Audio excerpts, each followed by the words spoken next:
देते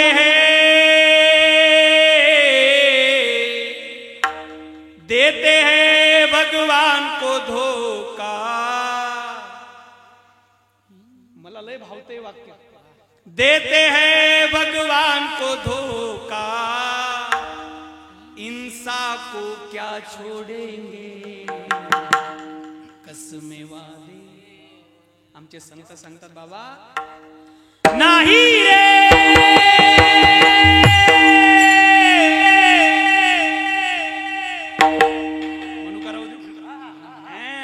शिवरंजनी आहे ती गुरुजी, लयच गोड आहे ती। आपल्या बाबानं शिवरंजनीच गाजवली महाराष्ट्रात।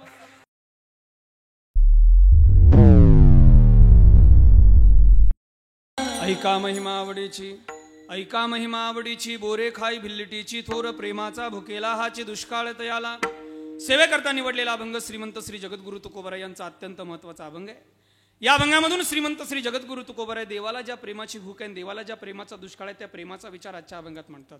चला रावळगावकर प्रेमाचा विचार आजच्या अभंगात म्हणतात। एका शब्दावरून चिंतनाला प्रारंभ करतो, कारण सध्या जगाला प्रेम सांगण्याची नितांत गरज आहे। आजच प्रकरण जर आपण त्या माझ्या मोबाईलवरचं ऐकलं तर जगाला प्रेम सांगण्याची नितांत गरज आहे। या जगाला आपण प्रेम सांगितलं पाहिजे। जगाला, जगाच्या पाठीवर श्रेष्ठत्वाचं प्रेम वारकरी संप्रदायाने या सर्व विश्वाला सांगितलं। वंदनीय प्रज्ञाचक्षू असणारे, विदर्भ रत्न असणारे गुलाबराव बाबा मादानकर सांगायचे, वारकरी संप्रदाय हा जगाला प्रेम सांगणारा संप्रदाय असणार आहे। म्हणून की काय, सध्या जगाला संदेश प्रेमाचा देणारे एक प्रेमानंद नावाचे महाराज सध्या वृंदावनामध्ये राहतात। त्यांच्या नावाचाच अर्थ कदाचित असा असेल की ते प्रेमस्वरूप जन्माला आले असतील। मला सध्या त्याच्यावर चिंतन करायचं नाही, मी पुढे निघतो। प्रेम सांगण्याची गरज जगाला आहे, कारण या जगाला बघा ना तुम्ही, जुन्या काळामध्ये शेजारच्या व्यक्ती आपल्या जातीचा नसायचा, धर्माचा नसायचा, आपल्या भावकीतला नसायचा, पण तरी सुद्धा त्याच्याशी प्रेमाचं नातं असायचं लोकांचं। आमच्याकडे शब्द आहे महाराजजी एक, की जुन्या काळात त्याचा घरोब्याचा संबंध असायचा। घरोब्याचा संबंध म्हणजे जवळच्या सगळ्या सोयऱ्यांना जेवढा मान आपण देतो तेवढा शेजाऱ्याशी आपला संबंध असायचा। पण वर्तमान काळामध्ये अरे जाती धर्माचा वेगळ्या तर सोडाच, पण रक्ताच्या नात्यात सुद्धा प्रेमाचा संबंध सध्या पाहायला मिळत नाही। मी जरा प्रासंगिक बोलतोय, सध्या पाहायला मिळत नाही। का मिळत नाही याचं सगळ्यात महत्वाचं कारण आहे, रावण म्हणजे कोण, माणूस नाही। एका बायबल, हिंदू धर्माचा अभ्यास करून एका बायबल तत्ववेत्यांनी आपल्या पुराणांवर रचलेला एक ग्रंथ आहे, त्या ग्रंथामध्ये असं वाक्य तो वापरतो Guruji, Ravan is not proper noun, that is group of bad tendency and there in first bad tendency is ego. Ravan हे कुठलं सामान्य नाव नाहीये। मिलिंद, अमोल, सचिन, मेघश्याम हे एक सामान्य नाव आहे। इंग्रजी शिकला असाल तर noun, proper noun, common noun असे नाउन मध्ये प्रकार आहेत। आता मी जास्त शिकलो नाही, पण Ravan is not proper noun. Ravan हे कोणी सामान्य नाव नाहीये, that is group of bad tendency, ते एका कुविचाराचा समुदाय आहे। आणि there in first bad tendency is ego, त्याच्यामधला पहिला कुविचार कोणता असेल रावणामधला तर इगो, म्हणजेच अलीकडच्या भाषेत तुमच्या अहंकार। आपला प्रेमाचा संबंध का संपलाय त्याला सगळ्यात महत्वाचं कारण आहे अहंकार। अभिमानामुळे आपण आपल्या जवळचे प्रेमाचे संबंध संपवत चाललेलो आहोत। ज्याच्याकडे अभिमान आहे त्याच्या अंतःकरणात प्रेम फार दिवस राहू शकत नाही। चला मला पुढे निघायचं, माझा प्रवास फार लांब आहे। प्रेम सांगितलं पाहिजे, पण एक सांगू का रावळगावकर, संतांनीच सांगितलेली प्रेमाची व्याख्या खरी आहे। तुम्हा आम्हाला प्रेम कशाला म्हणतात हे कळत नाही। सांगतो, भजन करा विठ्ठल। तुम्ही आम्ही केलेली प्रेमाची व्याख्या काय आहे? तुम्ही जर एखाद्या तरुण मुला मुलीचे आई वडील असाल तर माझे शब्द जरा कान उंच करून ऐका, बोललं पाहिजे या विषयावर। सध्या जगाला प्रेम सांगण्याची गरज काय आहे? 1 वर्षाआधी घडलेली घटना आहे। तुम्ही आम्ही ज्याला प्रेम म्हणतो मुळात त्याला प्रेम म्हणत नाहीत, त्याला बिभत्सपणा म्हणतात। जरा कान उंच करून ऐका। 1 वर्षाआधी घडलेली घटना आहे महाराज। 26 वर्षाचा मुस्लिम समाजातील आफताब नावाचा मुलगा, 1-1.5-2 वर्षाआधी कदाचित असेल, 26 वर्षाचा मुस्लिम समाजातील आफताब नावाचा मुलगा आणि 22 वर्षाची हिंदू समाजातील श्रद्धा नावाची मुलगी। तुम्ही जवळ राहता म्हणून मला सांगितलंच पाहिजे। एखाद्या तरुण मुला मुलीचे आई वडील असाल तर जरा कान उंच करून ऐका। 1.5-2 वर्षाआधी घडलेली घटना आहे। 26 वर्षाचा मुस्लिम समाजातील आफताब नावाचा मुलगा आणि 22 वर्षाची श्रद्धा नावाची मुलगी. मला धर्म नाही सांगायचंय, मला प्रेम सांगायचंय. या दोघांचं कॉलेजला प्रेम झालं आणि त्या प्रेमाचा परिणाम त्या श्रद्धा नावाच्या मुलीच्या शरीराचे 35 तुकडे करण्यात आले. ते 35ही तुकडे फ्रीजरमध्ये ठेवण्यात आले आणि त्यातला दररोज एक एक तुकडा काढून जंगलामध्ये, डोंगरामध्ये, जंगलातील हिंस पशूंना खाण्यासाठी 35 दिवस दररोज एक एक तुकडा टाकण्यात आला. म्हणून आजही मला प्रश्न पडतो, प्रेम जर शरीराचे 35 तुकडे करत असेल आणि तरी सुद्धा झोपलेला आंधळा समाज त्याला प्रेम म्हणत असेल, तर या जगाला प्रेमाची व्याख्या कळाली नाही. या जगाला प्रेम कशाला म्हणतात हे कळालं नाही. तुम्ही आम्ही जर व्यवहारात दिसणाऱ्या वस्तूवरून जर त्याला प्रेम म्हणत असू तर त्याला प्रेम म्हणता येत नाही. ऐका संतांची व्याख्या काय. पांडुरंगाच्या लाकडी मंडपामध्ये नामदेवराय उभे राहिले आणि देवाला म्हणतात, देवा मला ते प्रेम दे, विष्णुदास नामा विनवी परोपरी ते प्रेम श्री हरी मज द्यावे. कोणतं प्रेम? धेनू चरे वनी वत्स असे घरी चित्त वत्सावरी घेऊन फिरे. संतांनी प्रेमाची व्याख्या केली महाराज, धेनू चरे वनी पण वत्स असे घरी चित्त वत्सावरी घेऊ, तैसे माझे मन राहोगा ईश्वरी, मग मी सुखे संसारी असे नका.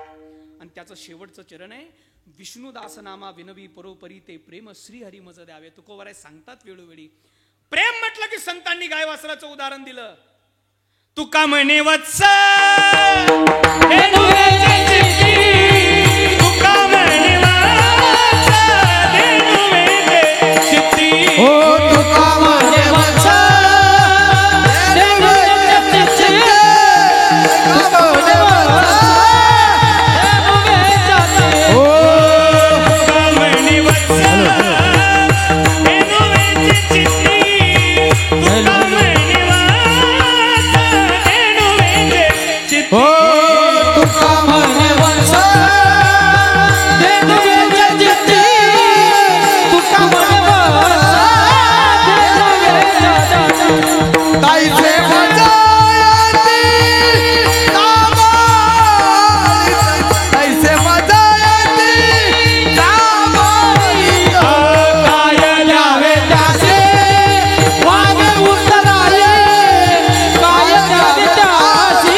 आता ते इंदुरीकरण सारखं होईल.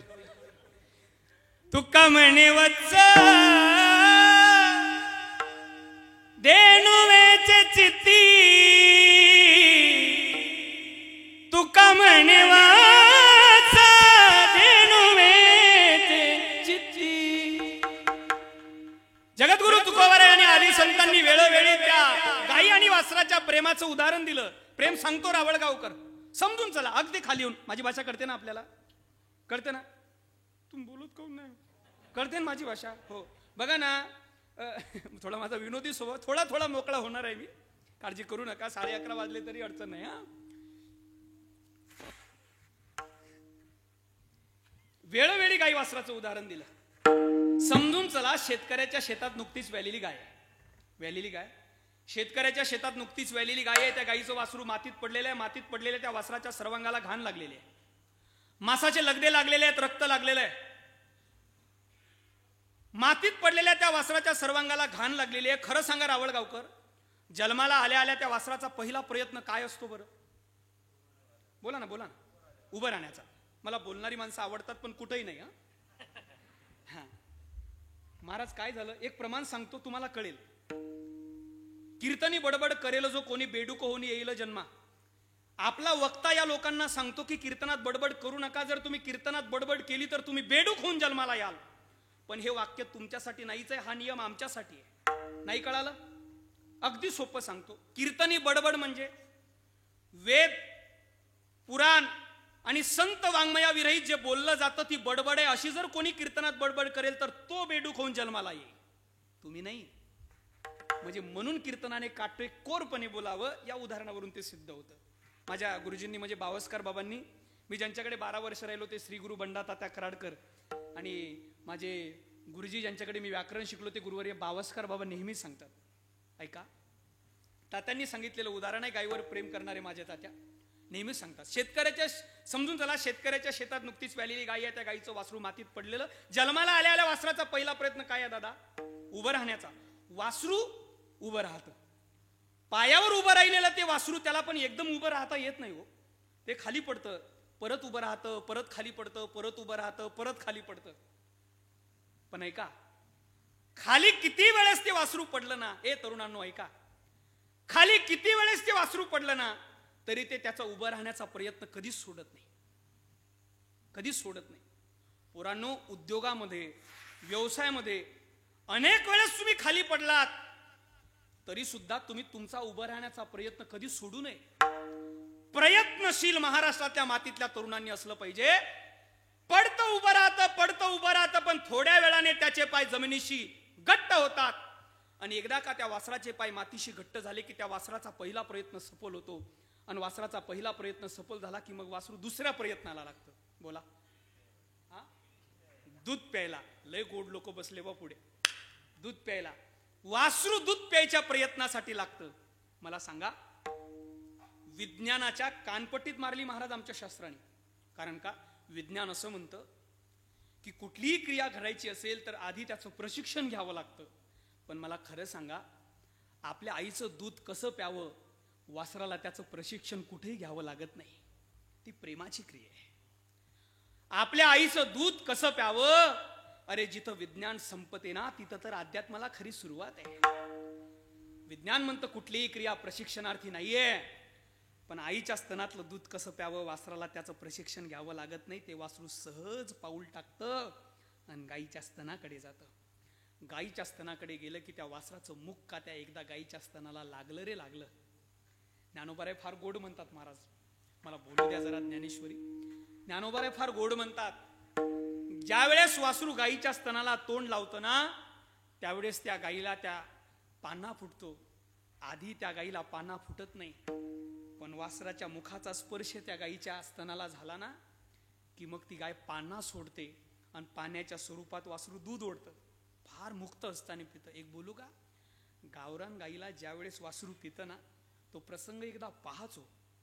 पहा, जन्माला आल्यानंतर एकदा निरीक्षण करा की वासरू गाईला दूध कसं पितं. गुरुजी, ज्याला ज्याला मायबापाविषयी प्रेम नाही ना, एकदा तरी त्यांनी जन्माला आल्यानंतर आईची आठवण यावी असं वाटत असेल तरी एकदा तरी तो प्रसंग पहा साहेब, पहा.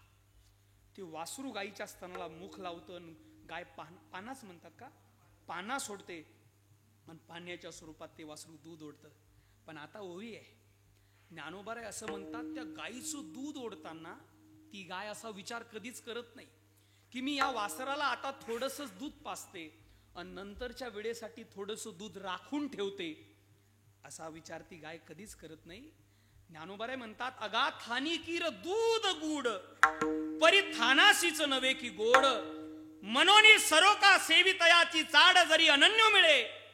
एकदा का ते वासरू गाईच्या स्तनाला अनन्य झालं की ती गाय विचार करत नाही, ती म्हणते आता संपलं तरी चालेल, सरोका सेवितयाची चाड, दूध संपलं तरी चालेल, पण माझ्या लेकराने दूध पोट भरून पिलं पाहिजे. पिता पिता गाईच्या स्तनातलं दूध कमी होतं. रावळगावकर एका प्रसंग फार गोड आहे, प्रेमाचं व्यवहारातलं मोठं उदाहरण देतो तुम्हाला. संतांनी सांगितलेलं, वासरू दूध पिता पिता पिता गाईच्या स्तनातलं दूध कमी होतं, आणि गाईच्या स्तनातलं दूध जसं जसं कमी होतं तसं तसं मग नंतर ते वासरू गाईच्या स्तनाला, ए बाबा बोला ना, काय म्हणतात तुमच्याकडे,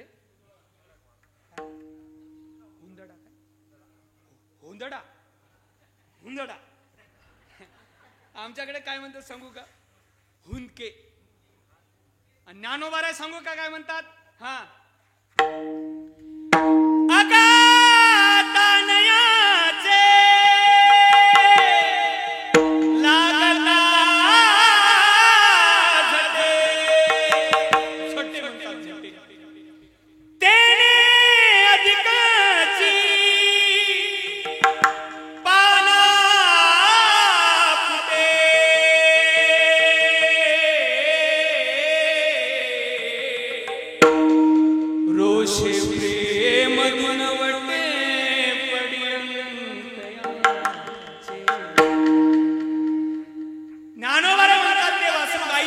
वासराला झटे मारतं, झटे मारले की गाईला दुःख होत नाही. होते होते साहेब. एक बारकावा आहे, मला 1.5 वर्षाचं लेकरू आहे. मी एक बारकावा पाहिजे, अगदी बोलू नाही पण बोलतो. गाईच्या आईला ज्या वेळेस ते लेकरू दूध पितं ना, कधी कधी ते चावा सुद्धा घेतं का नाही? घेतं, चावतं ते दाताने, पण तरी सुद्धा पितांना त्या आईला फार मोठा आर्च आहे साहेब, फार मोठा आर्च आहे. लेकरांनो, आईचे उपकार फार अलौकिक आहे. एकदा तरी गाईला त्या स्तनाला पितांना त्या वासराला पाहिलं पाहिजे. गाईला ते वासरू हुंके देतं, हुंके देऊ देऊ पितं. पण ज्ञानोबाराय म्हणतात, तेने अधिकची पान्हा फुटे. आधी दूध कमी असतं, पण झटे दिल्यावर आणखीनच दूध येतं. पण ऐका, आता मला पुढचा प्रसंग सांगायचा आहे. प्रेमाचं उदाहरण देतो. गाईला झटे दिले, मुक्त असताना पिणाऱ्यानंतर ते वासरू गाईच्या स्तनाला झटे दिलं ना, की त्या गाईला एक प्रेमाचा मोठा उचंबळा येतो. मी प्रेम या शब्दावर आहे. प्रेमाचा उचंबळा येतो आणि ती प्रेमाच्या एका परमोच्च स्थानावर जाते, कारण ती आई झालेली असते.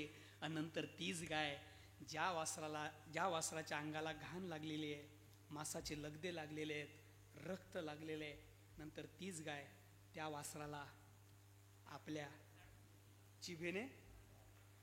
जिभेने चाटते आणि त्याच्या अंगावरची सर्व घाण साफ करते. आपल्या वाकड्या तोंडाच्या सेल्फ्या काढणाऱ्यांनो, जरा माझ्याकडे बघा. आपल्या वाकड्या तोंडाच्या सेल्फ्या काढणाऱ्यांनो, तुमच्या मोबाईलचा उपयोग कुठे सांगू? चला सांगतो तुम्हाला पत्ता. गाईला वासरू पितं आणि गाय वासराला चाटते. ऐका, पांढरी शुभ्र गाय आहे, पांढरं शुभ्र वासरू आहे.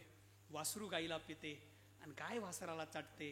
असा प्रसंग पाहिला ना, की मग आपल्या खिशातला मोबाईल काढा, त्याचा कॅमेरा ओपन करा आणि त्या कॅमेऱ्यात गाईला वासरू पितन गाय वासराला चाटते याचा फोटो काढा आणि त्याचा फोटो काढून त्याची मोठी प्रतिमा तयार करा. आणि ती प्रतिमा आपल्या घराच्या भिंतीवर, ज्या हॉलमध्ये, ज्या बैठकीमध्ये, ज्या बेडरूममध्ये आपण बसतो, त्या बेडरूममध्ये घोड्यांची चित्र लावण्याऐवजी गाईला वासरू पितन गाय वासराला चाटते हे दृश्य लावा. कारण जगाच्या पाठीवर याच्या पलीकडचं दुसरं उदाहरण नाही. विठ्ठल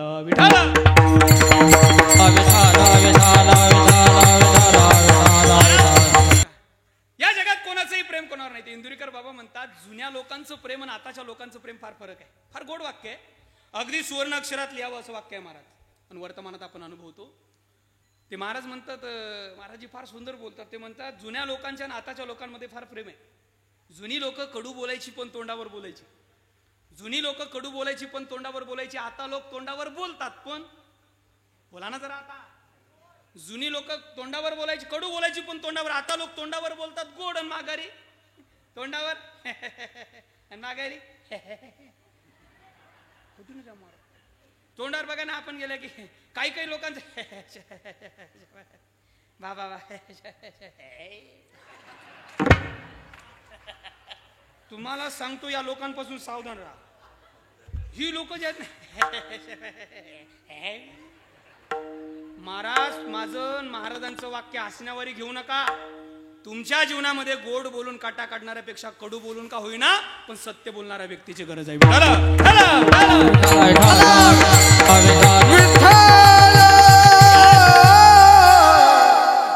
या जगात कोणाचंही प्रेम कोणावर. ते श्री गुरु मुरारी बापू एक पद नेहमी फार गोड म्हणत असतात. कोई किसी का नहीं रे झूठे, कोई किसी का नहीं रे झूठे, झूठे नाते हैं, झूठे नाते हैं, नातों का क्या कसमें वादे प्यार वफा सब बातें हैं. तो मैं तेरे बिना जी नहीं सकता. चैनवर्ड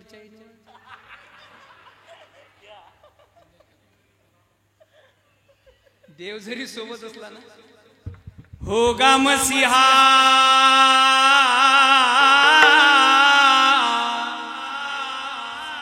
होगा मसीहा सामने तेरे, फिर भी तू ना बच पाएगा. तेरा अपना खून ही आखिर तुझको आग लगाएगा. कोणी संपत्तीच्या हवेत, कोणी कोण्या हवेत, कोणी कोण्या हवेत. हवेत उडणाऱ्यांना तो कवी सांगतोय बाबा लय उडू नको. आसमान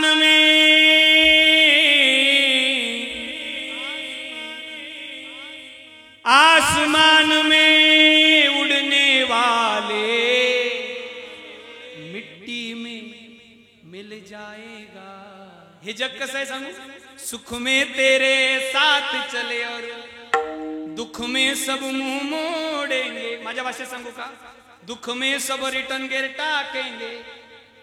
दुनिया वाले तेरा बनकर तेरा ही. मला यातलं भावलेला शेवटचं वाक्य. या लोकांनी देवाला नाव ठेवायची सोडले नाही ते तुम्हा आम्हाला कुठं सोडतील. संतांना त्रास द्यायचा सोडला नाही ते तुम्हा आम्हाला कुठं सोडतील. हे जग असं आहे.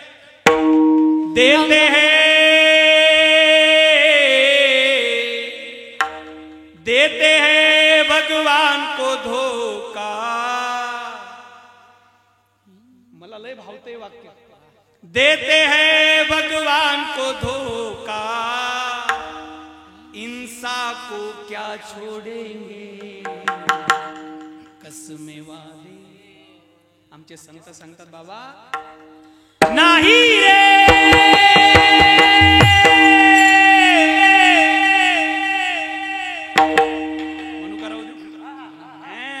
शिवरंजनी आहे ती गुरुजी. लयच गोड आहे ती. आपल्या बाबानं शिवरंजनीच गाजवली महाराष्ट्रात. नाही रे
यायची तर तयारी पळायची आहे. अति जाशील एकल्या प्राण्या माझे माझे मननी. मिलिंद महाराजांना लय वरदान आहे षडजाचं नाही का. हा षडजाचं वर्णन महाराज. ते एक राजेंद्र दासजी आहे त्यांचं ते गोड पद आहे. माणूस मृत्यु देखता है औरों की रोज सवेरे शाम. मृत्यु देखता है औरों की रोज सवेरे शाम. महल बनाता ऐसे जैसे हरदम यहाँ मुकाम. कि माया तेरी बहुत कठिन है. माया तेरी बहुत कठिन है. या कोणाचंही प्रेम कोणावर नाही. मुद्द्यावर येतो. ती गुरुवर्य तात्या एक प्रसंग नेहमी सांगतात महाराज. याज्ञवल्क्य स्मृतीतलं आहे. प्रेम म्हटलं की गुरुवर्य महाराज म्हणतात संसारिकांच्या डोळ्यासमोर पहिलं नातं आहे प्रेम म्हटलं की. कोणतं आता नाहीत बोलणार ते, कारण ते अनिर्वचनीय आहे ना.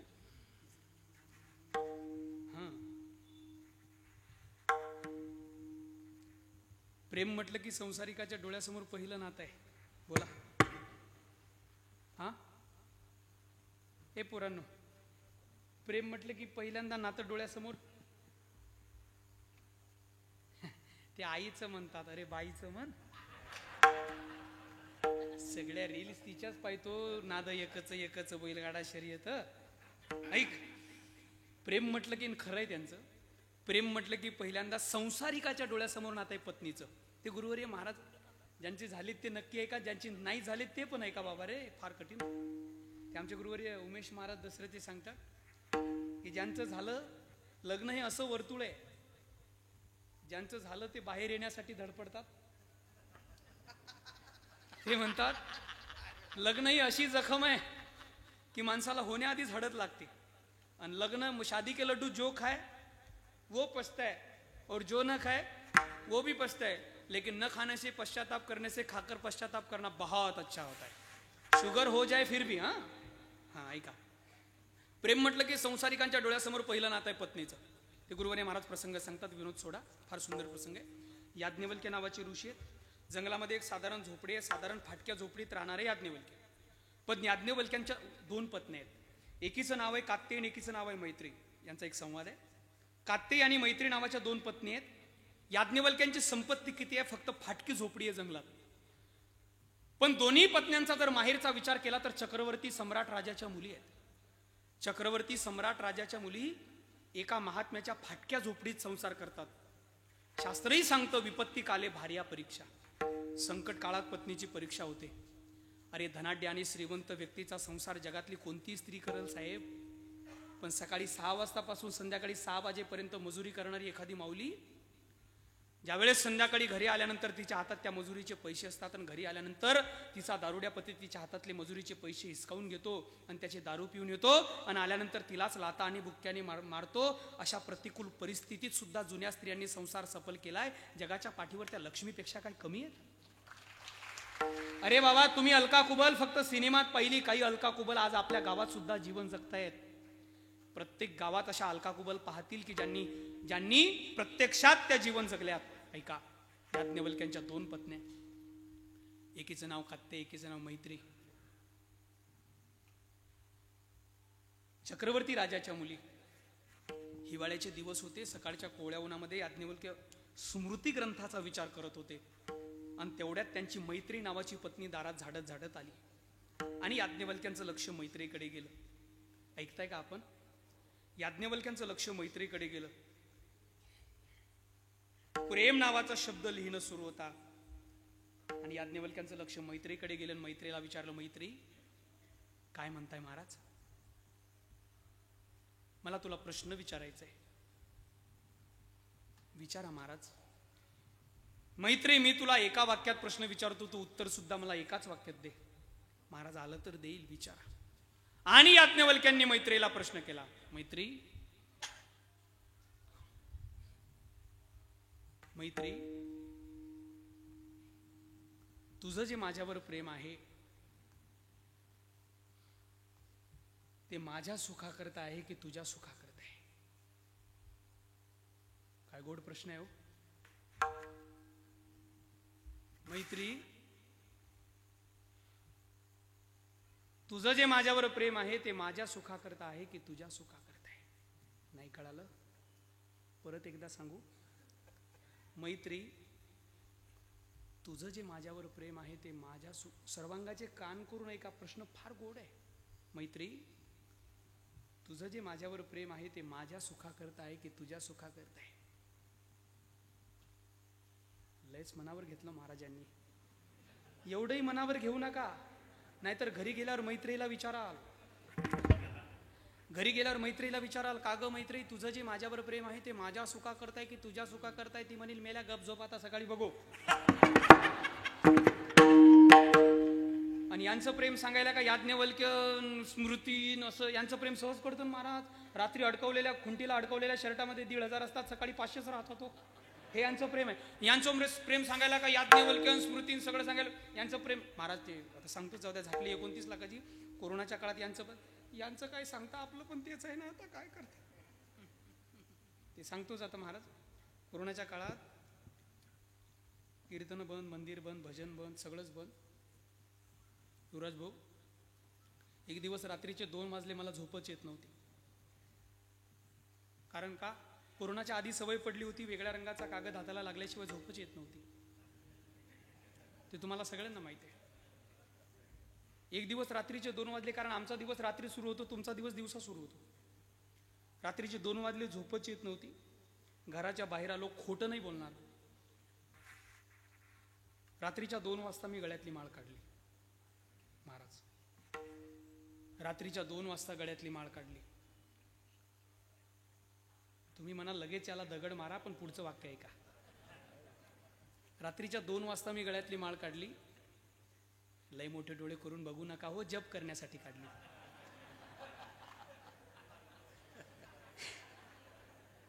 जप करत करत गल्लीमध्ये फिरत होतो. तेवढ्यात आमची मंडळी, तुमच्याकडे काय म्हणतात मला माहित नाही, भार्या, पत्नी, अर्धांगिनी, बायको, वाईफ, त्या मराठवाड्यात एक शब्द आहे, आमचं बिराड. आणि आमच्याकडे नवीनच आला अमरावतीकडे, आमची ट्रॉली. रात्रीच्या 2 वाजता घराच्या बाहेर आली. आता आमच्या म्हणजे 12वी 3 वेळेस नाही, 12वी 5 वेळेस. आणि ती घराच्या बाहेर आली. ती म्हणे अहो. म्हटलं काय? तुम्ही झोपत का नाही? म्हटलं अगं मला ना झोपच येत नाही. मग म्हणे झोपीच्या गोळ्या घ्या.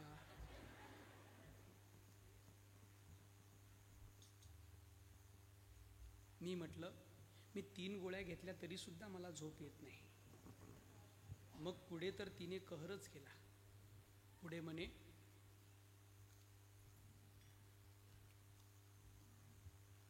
महाराज हे ऐकायलाच इथं आले. किती शांत ऐकतात पहा ना. महाराजची बायको काय म्हणत होती?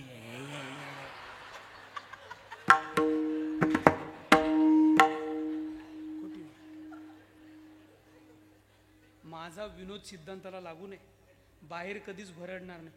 महाराजची बायको काय म्हणत होती. पण मला तुम्हाला एक सिद्धांतच सांगायचा आहे. जेवढा तुम्ही विनोद आतुरतेने ऐकत होता का नाही, आतुरतेने सर्वांगाचे कान करून तुमच्या चरणावर दंडवत करतो, तेवढं चिंतन सुद्धा आतुरतेने ऐकत चला. आपलं कल्याण होईल, कल्याण होईल आपलं. एवढ्यासाठी बोललो, मला काही माझा विनोद सहज करायचा नव्हता. कल्याण होईल आपलं जर आतुरतेने कीर्तन ऐकलं तर. आणि आणखीन एक मी तुमचं लेकरू म्हणून प्रार्थना करतो, जरा विक्षेप न करता कीर्तनाच्या आधी कीर्तनाला या, म्हणजे त्याचं फल तुम्हाला नक्कीच मिळेल, नक्कीच मिळेल. कारण भजनी विक्षेपतेची पै मरण असा सिद्धांत आहे शास्त्राचा. चला पुढे. मी निघत होतो. याज्ञवल्क्याने विचारलं, मैत्री तुझं नक्की सिद्धांत आहे का? गोड आहे तुझं माझ्यावर प्रेम, माझ्या सुखा करताय की तुझ्या काय बोलता महाराज? चक्रवर्ती सम्राट राजाची मुलगी आहे, माझं प्रेम तुमच्या सुखा करता तुमच्यावर आहे. तुमचा अधिकार माहित होता, तुमच्या गळ्यात माळ घातली महाराज. 7 जन्म तुमच्यासोबत अविरत संसार करण्याचा पण घेऊन आली, आणि तुम्ही मला विचारता तुझं माझ्यावर प्रेम माझ्या सुखा करताय की तुमच्याच सुखा करताय? नाही मैत्री, खोटं बोलतेस. आणि गुरुवर्य महाराज काही वचन सांगतात याज्ञवल्क्यांचे. याज्ञवल्के म्हटले, मैत्री ऐक, व्यवहाराचा नियम आहे, या व्यवहारात जे प्रेम आहे ना, नवारे पत्युक कामाय पतिप्रियो भवती, आत्मनस्तु कामाय पतिप्रियो भवती. गुरुवर्य भाऊ सुद्धा हे वचन सांगायचे नेहमी. नवारे पुत्रस्य कामाय पुत्र प्रियम भवती, आत्मनस्तु कामाय पुत्र प्रियम भवती. नवारे सर्वस्य कामाय सर्वम प्रियम भवती, आत्मनस्तु कामाय सर्वम प्रियम भवती. हे मैत्री ऐक, या जगाचा एक सिद्धांत आहे, रावळगावकर नक्की ऐका, एकही शब्द चुकू नका. अगदी प्रेमाच्या सिद्धांतावर आहे मी. या जगाचा नियम आहे मैत्री, नवारे पत्युक कामाय. या जगात पतीचं पत्नीवर, पत्नीचं पतीवर, मायबापांचं मुलावर, मुलाचं मायबापावर. मी सैद्धांतिक बोलतो, मी व्यवहारातलं बोलत नाही, मी पारमार्थिक सिद्धांत सांगतोय. पतीचं पत्नीवर, पत्नीचं पतीवर, मायबापांचं मुलावर, मुलाचं मायबापावर. ए मैत्री, या जगात प्रत्येक जीवाचं प्रेम जर एखाद्या वस्तूवर, एखाद्या व्यक्तीवर किंवा एखाद्या पदार्थावर असेल, आपण तिघांवरच प्रेम करतो, वस्तू, व्यक्ती किंवा पदार्थ. मैत्री, या जगातल्या प्रत्येक जीवाचं प्रेम जर एखाद्या वस्तूवर, व्यक्तीवर किंवा पदार्थावर असेल, तर त्या जीवाचं प्रेम त्या वस्तूच्या, त्या व्यक्तीच्या आणि त्या पदार्थाच्या सुखाकरता नसताच आत्मनस्तु कामाय सर्वम प्रियम भवती. जगातला प्रत्येक जीव जर वस्तू व्यक्ती किंवा पदार्थावर प्रेम करत असेल तर त्याचं प्रेम त्याच्या सुखाकरता नसून स्वतःच्या सुखाकरता असतं. म्हणून जगात कोणीही कोणावर खरं प्रेम करत नाही. सिद्धांताचा जर विचार केला तर आत्मनस्तुकाम एक सोपं उदाहरण आपल्याला नेहमी मला साधकाश्रमात आमचे सावकार गुरुजी नेहमी सांगायचे. सावकार गुरुजी म्हणायचे आपल्याला भोग्य व्यक्तीला जो भोग आवडतो म्हणजे आपल्याला गुलाबजामुन आवडतो, गुलाबजामुन आपल्याला आवडतो, तो गुलाबजामुनच्या सुखा करता नाही हो आपल्या. मग शुगर 750च्या वर असली तरी अर्धा खावा वाटतो आपल्याला. या जगाच्या पाठीवर आपलं जे प्रेम आहे ते आत्मनस्तुकामाय. म्हणून या व्यवहारात कोणाचंही प्रेम कोणावर खरं नाही. पण एक जण या जगात अलौकिक प्रेम करतं की त्या प्रेमाचा दाखला जगाच्या मालकाला द्यावा लागतो. त्या प्रेमाचं वर्णन तुम्हाला ऐकावं लागेल. तुकोबाराय म्हणतात त्या प्रेमाचं वर्णन ऐकावं लागेल. ऐका महिमा बडीची, ऐका महिमा बडीची, ऐका महिमा बडीची, ओ ऐका महिमा बडीची, ऐका महिमा बडीची, ऐका महिमा बडीची. ऐका महिमा बडीची, ओ ऐका महिमा बडीची. बोरे खाय बिल्लटीची, बोरे खाय बिल्लटीची, बोरे खाय बिल्लटीची, कोण प्रेमाचा भुकेला, कोण प्रेमाचा भुकेला. ओ मोऱ्या आय बिल्लनीची, बोरे काय बिल्लनीची, बोरे काय बिल्लनीची, कोण प्रेमाचा भुकेला, प्रेमाचा भुकेला.